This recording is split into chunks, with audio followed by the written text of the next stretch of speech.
Isang hating gabi na pagkikita ang nagdulot ng takot sa isang hotel na empleyada. Kaya doon siya pumunta. Sabi niya, nandito ako ngayon dahil inatake niya ako. Anong gagawin mo? Hinawakan niya ang labi ko. Gusto ko ng ganon. Kapag nahuli ang suspect, nadidiskubre ng polis na mas malawak ang kanyang record kaysa inaakala. Ibibigay mo ba sa akin ang buong pangalan mo? Inside the Crime ito mula sa Law and Crime. Ako si Elizabeth Milner. Lumampas ito sa isang simpleng kaso ng paninilip dahil ang suspect na ito ay di umano'y lumabag sa lahat ng hangganan na maiisip mo. Halos nakatakas na siya, pero isang nakakagulat na pagpili ng pananamit ang nagturo sa kanya sa mga pulis. Hulyo 22, 2024 na sa Miami Beach, Florida, malapit sa Catalina Hotel at Beach Club. Mainit ang panahon, ngunit sa gabing ito, biglang nag-iba ang atmosfera. Ilang sandali matapos ang hating gabi, isang empleyada ng hotel ang sumenyas sa mga pulis matapos umanong magbitiw ng nakakabahalang mga komentong sekswal ang isang lalaki sa kanya at iniulat ding hinawakan pa siya nito. Kaya doon siya nagpunta. Sabi niya, pwede ko siyang idemanda dito ngayon dahil inatake niya ako. Ano sa tingin mo?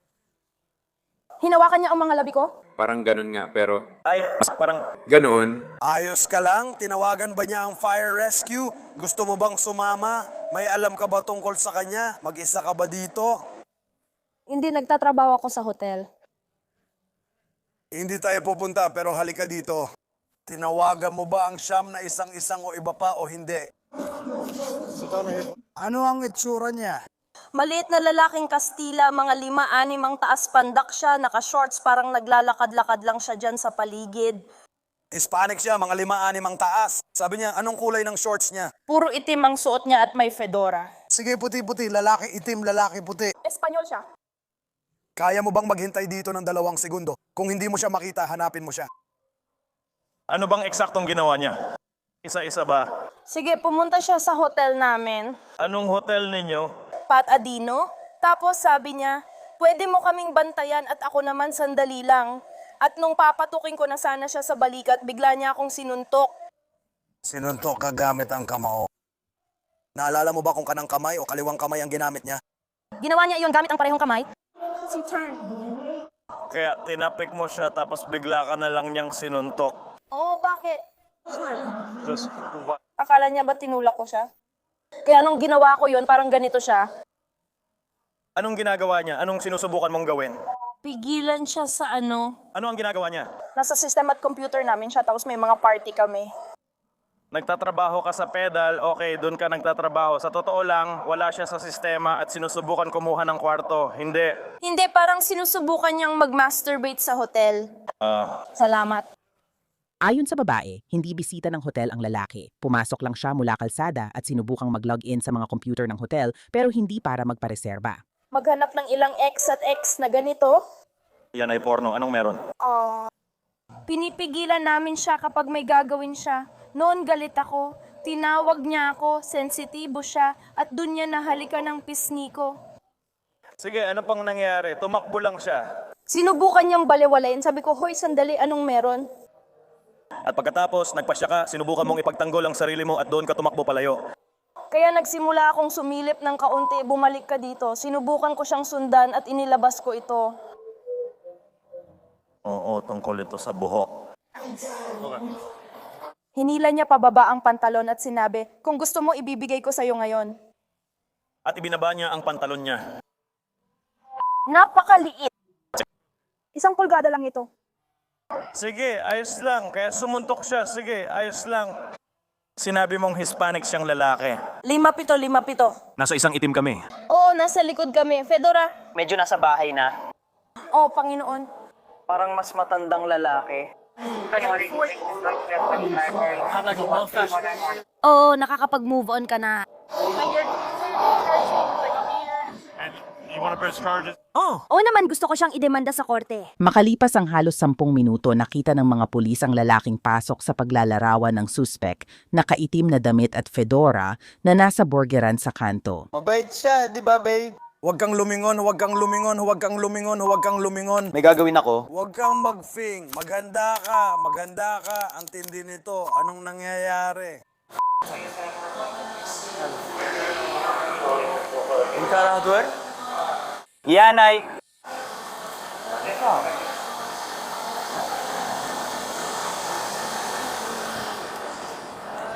Kara host. Bakit ba namin kausap ka? Tara, sa kabila tayo. Kausapin natin silang lahat. May pinag-uusapan tayong isang bagay.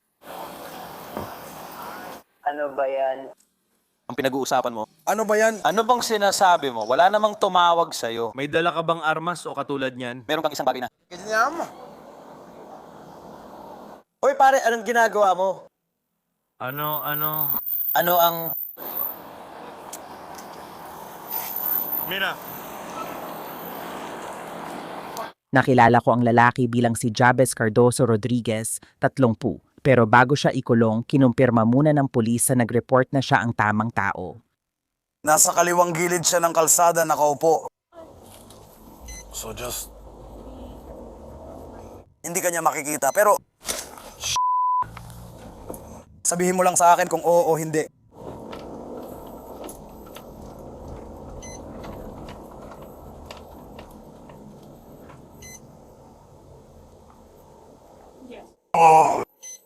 Ayos lang ang 21.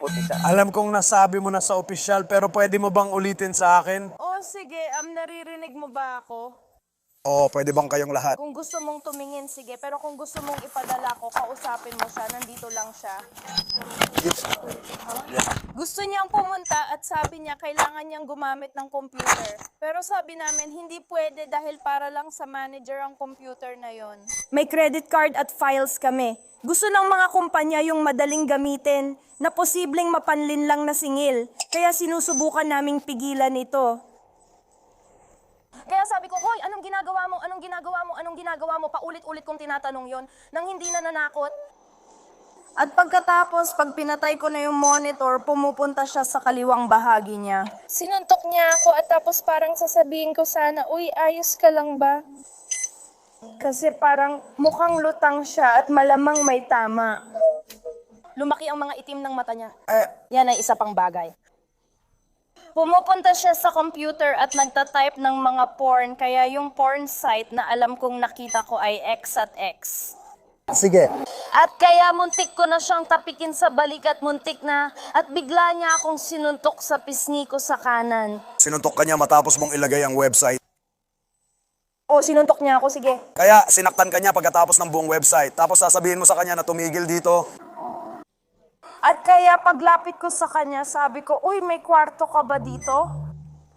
Sabi niya, tigilan mo akong sundan. Sinuntok niya ulit ako. At nung magsasalita na sana ako ng, uy, may pwedeng pumigil sa kanya dyan sa labas, itinulak niya ako, sinuntok niya ulit ako. Kaya binigyan niya na ako ng Diyos ko, kaya sinimulan ko na siyang sundan. At kaya siya dumaan sa direksyong ito. Pagkatapos ay pumasok sa Lincoln Road. Sa isang pagkakataon. Pwede mong tingnan gamit ang parking meter ticket. Gusto kong sabihin alas 2 o alas 11:50. Nakita ko ang partner at sinabi kong pigilan siya dahil papunta siya sa direction mo. Tumakbo siya palayo nang makita ang ilaw ng sasakyan mo. Sige. Kaya bumaba siya, naglalakad. Halos parang kaliwa sa pangalawang traffic light sa 1,732. Kaya parang alam mo yun, sinusubukan kong alam mo yun, mas silipin pa. Kaya naiinis siya. Sabi niya, kung gusto mong mag-enjoy, pwede kitang iyutin dito mismo ngayon na iyutin kita. Kaya tumigil kami. Tumigil siya dahil naipit sa isang hotel pero di ko alam kung anong hotel yon. Kaya hinubad niya ang kanyang pantalon. At sabi ko, hindi. Sinubukan kong buksan ang pinto ng hotel pero nakalock kaya siguro likod dito ng hotel. Kaya siya parang tumakbo pa pababa tapos pumunta siya at nagmasid kaya kinuha ko ang aking hairpin para takutin siya. Hindi ko naman ginamit. Sabi niya, ay papatayin mo ako, aalis na ako. May camera, bakit ko gagawin? Tapos ay papatayin mo ako, papatayin ko siya. Kaya nagsimula siyang tumakbo pababa sa likod ng eskinita ng parang sa likod ng gusali, hangin, kung ano pa. At tumakbo siya. Sabi niya, tulong, sinusubukan niya akong patayin, hindi ko nga alam. Hindi niya nga alam kung ano ang hawak ko sa kamay ko. Oo. Pero ang hawak ko lang sa kamay ko ay ang aking hairpin. Hindi ko naman ito ginamit sa kanya. Wala, hindi ko nga siya nalapitan. Sige, pagkatapos nun, pumunta ka ron para tawagin kami. Oo. Sige. Pinilit ng mga opisyal ang halimaw na magsalita pero tumanggi siya. Lalo pang nadagdagan ang pagdududa dahil sa kahina-hinalang laman ng kanyang bulsa. Hoy, ikaw ay inaaresto, ikaw ay inaaresto.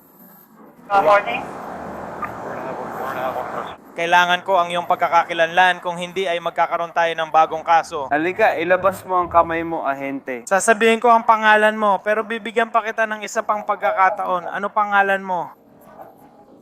Diyan mismo, isda. Sige, umalis ka na. Hindi siya napoproseso at iniipon niya ako para sa higit pa kaysa kung ano pa man. Nagsisimula na ang panayam.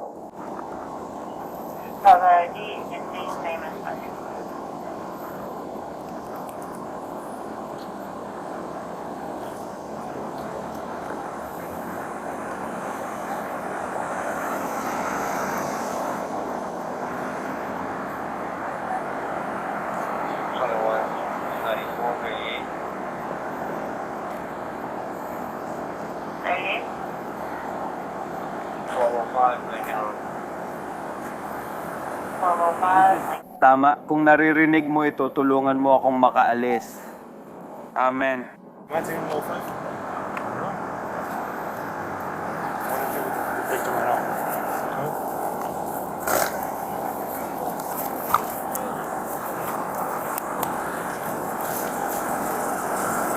Ito, closet na pwedeng gamitin sa pagkapkap.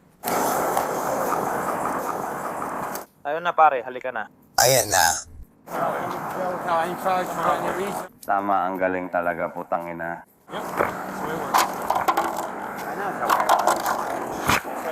Ito ang kotse. Bakit hindi ka tumayo dito para sa akin? Bakit hindi ka tumayo?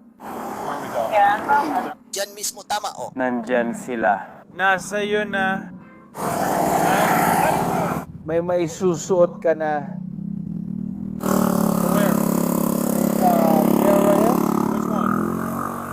Alin na ang napuntahan mo? Napuntahan ko na. Nakapunta ka na ba ron? Ha? Nakapunta ka na ba dun dati? Gusto mo ba akong dalhin sa kulungan na ito dito? Oo, sa kulungan.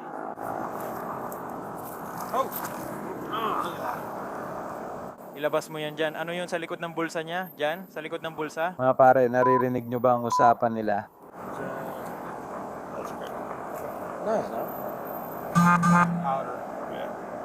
What the f***?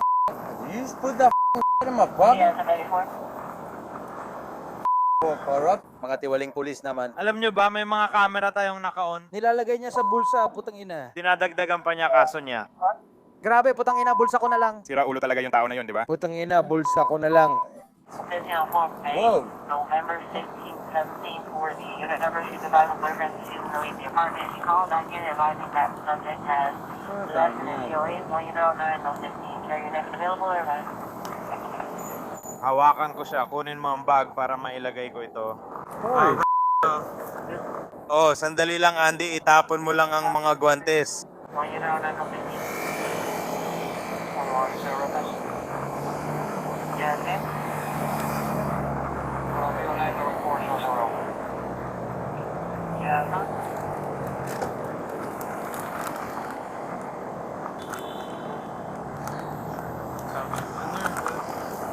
Hindi, hayaan mo akong huminga. Relax ka lang dyan, umatras ka. Bakit hindi ka tumayo?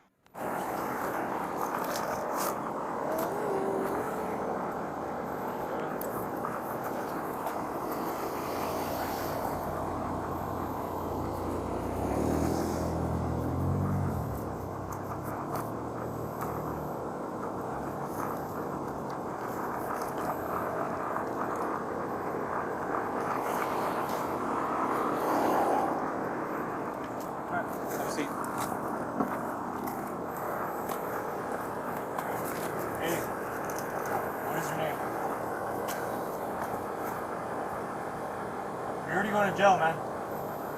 You're not gonna tell me your name? I didn't do anything wrong. Okay. Dinala si Debs sa kulungan ng Miami-Dade County matapos suriin ng pulis ang kanyang pangalan. Lumabas ang mahaba niyang kriminal na record na kinumpirma rin ng Martin County Sheriff's Office noong sumunod na taon. Pag-uusapan pa natin yan mamaya. Noong 2025 si DeBase ay may hindi bababa sa 38 na pag-aresto mga krimen na hindi lang sa Florida kundi pati na rin sa Georgia. Sa Georgia, kinasuhan siya ng panghihimasok sa ari-arian ng gobyerno sa Florida. Marami na siyang krimen. Kasama rito ang mga kaso ng hit and run sa trapiko, pagtutol ng walang karahasan, pagmamaneho habang suspendido o binawi ang lisensya, magulong pagkalasing, malaswang pagpapakita, pakikipagsuntukan, maliit na pagnanakaw, mga kasong may kinalaman sa droga, malaking pagnanakaw, paglalagalag, at pagtitinda ng mga nakaw na ari-arian. Kaya noong 2024, hindi iyon ang unang beses niya sa ganitong sitwasyon.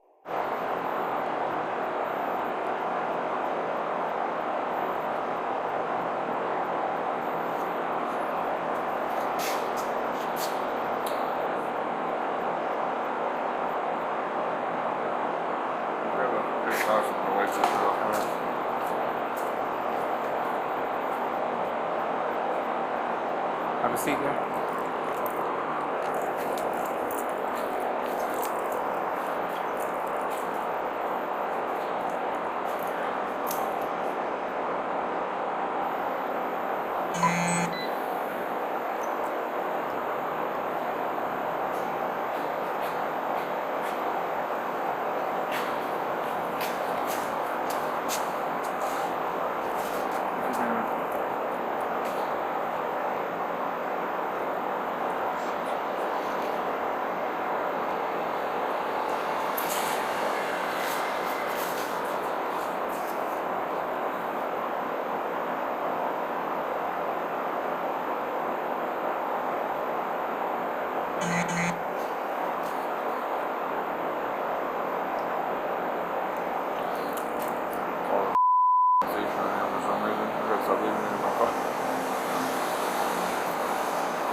Ibig kong sabihin, hindi ka pa kailanman na-aresto dito sa Miami-Dade County.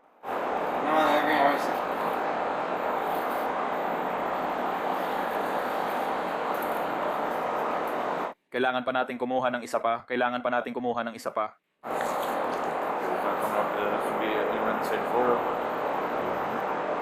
Saan ka galing, pare? Anong estado? Anong estado ka galing? New York? Alright. So they're gonna be warranted. New York. Okay. Alright, come on.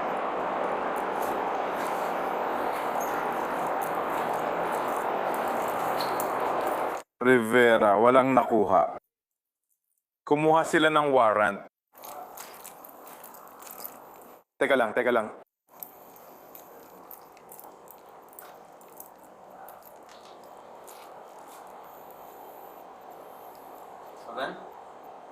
Wait. Ilalagay ko siya sa silong hanggang sa maging handa kayo.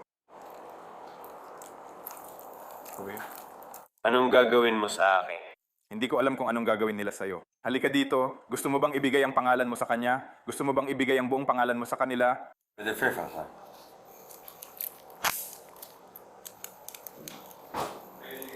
Ayos lang ba?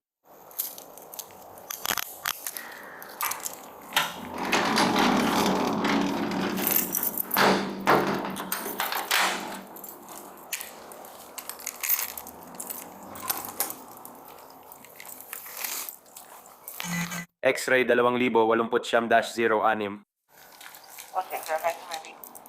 Lumabas sa rekord na pinalaya si Debs mula kulungan noong 2024 ngunit agad siyang nasangkot muli sa gulo ayon sa online na tala. Naaresto siya noong Hunyo 18, 2025 dahil sa pagnanakaw ng sasakyan at paglabag sa trapiko at muling inaresto noong Hulyo 22 dahil sa malaswang pagpapakita. Naging laman siya ng balita sa Martin County, Florida noong Setyembre 8 nang ianunsyo ng tanggapan ng sheriff ang kanyang pagkakaaresto sa isang mapang-asar na post sa social media na may nakasulat na habang naghahanda ka para pumasok sa trabaho. Ngayong umaga, abala si Debs Cardoso 30 mula Cutler Bay, Miami sa pagpili ng gagawin niya sa araw na ito. Matapos magnakaw ng jeep sa Broward County, nagmaneho siya pahilaga papuntang Martin County at ayon sa mga deputy, namili siya ng biktima sa Wedgwood Plaza. Hindi inasahan ni Cardoso na ayaw pumayag ng mga deputy at detective ng Martin County sa mga magnanakaw, lalo na sa mga naglalakbay. Agad na mataan, pinahinto at inaresto ng aming Road Patrol Deputy at Criminal Investigation Detective si Cardoso bago pa siya may mabiktima. Nalaman namin na ika-38 na niyang pagkakaaresto sa Martin County. Ang ganitong mga desisyon ay may matagal at inaasahang epekto. Kung lumiko ka sa maling exit, tiyak mali na ang daan mo at alam mo na ang magiging wakas nito. Sana makulong siya ng matagal para hindi na umabot sa ika-39 na aresto at tama ang Martin County Sheriff's Office dito. Ayon sa mga online na tala sa oras ng recording na ito, makikita na si Debis ay nasa kulungan pa rin ng Martin County at nahaharap sa kasong grand theft ng isang sasakyan. Ang piyansa niya ay nakatakda sa 3. Salamat sa panonood ng Inside the Crime. Ako si Elizabeth Milner.